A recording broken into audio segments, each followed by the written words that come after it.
বর্তমানে ফ্রিল্যান্সিং মার্কেটপ্লেসের অবস্থা অনেকটা এরকম যে বাইরের থেকে সেলারের সংখ্যাই বেশি। আমি বলতেছি না যে আপনি ফ্রিল্যান্সিং পারবেন না বা এই ফিল্ডে আসবেন না, আপনি অবশ্যই পারবেন, কিন্তু তার আগে আমি আপনাদেরকে কিছু বাস্তব কথা বলবো, যে কথাগুলো হয়তো ফ্রিল্যান্সিং সম্পর্কে আপনারা আগে কোথাও কোনো কোচিং সেন্টার বা কোনো কোর্স সেন্টার অথবা অন্য কোথাও শুনেননি। আপনাকে কিন্তু অবশ্যই স্কিল্ড পারসন হতে হবে। আপনি প্রোগ্রামিং 1 মাসই শিখতে পারবেন, কিন্তু সেটাতে এক্সপার্ট হতে পারবেন না, এবং আপনি কিন্তু প্রফেশনাল কাজ করতে পারবেন না। এটা কিন্তু সব সেক্টরের ক্ষেত্রেই সত্য। প্রত্যেকটা বায়ার কিন্তু চায় তার যে কাজটা রয়েছে সেটা এক্সপার্ট ফ্রিল্যান্সার দিয়ে করানোর জন্য। আর বর্তমানে এক্সপার্ট না হয়ে কিন্তু কাজ পাওয়া খুবই কঠিন, কেননা মার্কেট প্লেসগুলোতে কিন্তু স্যালারির সংখ্যা অসংখ্য বেশি। এত স্যালারির ভিড়ে যখন আপনি আপনার কাজ নিতে যাবেন, তখন কিন্তু আপনাকে অবশ্যই এক্সপার্ট হতে হবে। আর এখন কিন্তু এক্সপার্ট হওয়ার কিন্তু বিকল্প আমি সামনে দেখছি না, আপনাকে তাই অবশ্যই যে কোনো কাজের উপর এক্সপার্ট হতে হবে। তাই সময় আর ধৈর্য ধরে যে কোনো কাজ খুব ভালোভাবে প্রথমে শিখুন। ফ্রিল্যান্সিং করতে ধৈর্য লাগবে প্রচুর।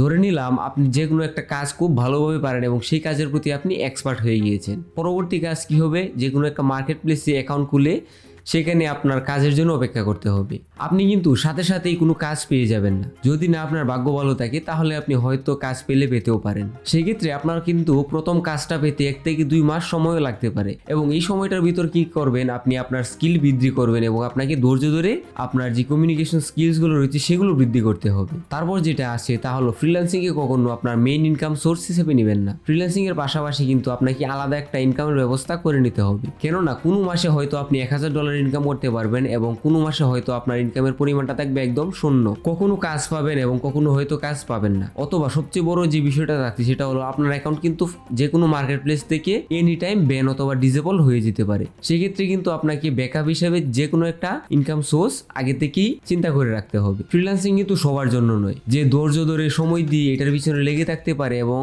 একটা স্কিলফুল মানুষ হিসেবে গড়ে উঠতে পারে, তার জন্যই কিন্তু ফ্রিল্যান্সিং। আমরা এটাকে যতটা সহজ মনে করি, এটা কিন্তু আসলে ততটা সহজ নয়। আপনি যেহেতু স্টুডেন্ট অবস্থায় ফ্রিল্যান্সিং করতে যাচ্ছেন, তাহলে আপনাকে কিন্তু উপরের বলা প্রত্যেকটা কথাই একে একে মানতে হবে এবং মনে রাখতে হবে। তা নয়তো আপনাকে কিন্তু হতাশ হয়ে ফ্রিল্যান্সিং সেক্টর থেকে ফিরে আসতে হবে। আপনি এখন থেকে একটু স্কিল ডেভেলপ করতে থাকেন এবং সময় দিতে থাকেন এই সেক্টরটার দিকে। অনলাইনে কোনো কোর্স বা কোনো কোচিং সেন্টারের পাল্লায় পড়বেন না। আপনি কিন্তু অনলাইনে ইউটিউব এবং গুগলে অসংখ্য রিসার্চ পেয়ে যাবেন। সেখান থেকে আপনি যদি রিসার্চ করে আপনার কাঙ্ক্ষিত যে স্কিল রয়েছে সেটা ডেভেলপ করতে পারেন, তাহলে কিন্তু কোনো দিকে আপনাকে মুভ করতে হবে না। অনেকেই হয়তো আপনাকে বলে দেখবে 5000 বা 10,000 টাকার একটা কোর্স 1 মাস করেই কিন্তু আপনি ফ্রিল্যান্সিং হয়ে যেতে পারবেন বা আপনি ফ্রিল্যান্সার হয়ে যাবেন। সেটা কিন্তু সম্পূর্ণ একটা ভুয়া কথা। কখনোই আপনাকে 1 মাস বা 2 মাসের একটা কোর্স কিন্তু ফ্রিল্যান্সার তৈরি করতে পারবে না, যদি না আপনি সেখানে আপনার ধৈর্য এবং সময় দিয়ে পরিশ্রম করে দেখেন। তো এরকম ভিডিওর জন্য আমাদেরকে অবশ্যই সাবস্ক্রাইব করে রাখবেন। আসসালামু আলাইকুম।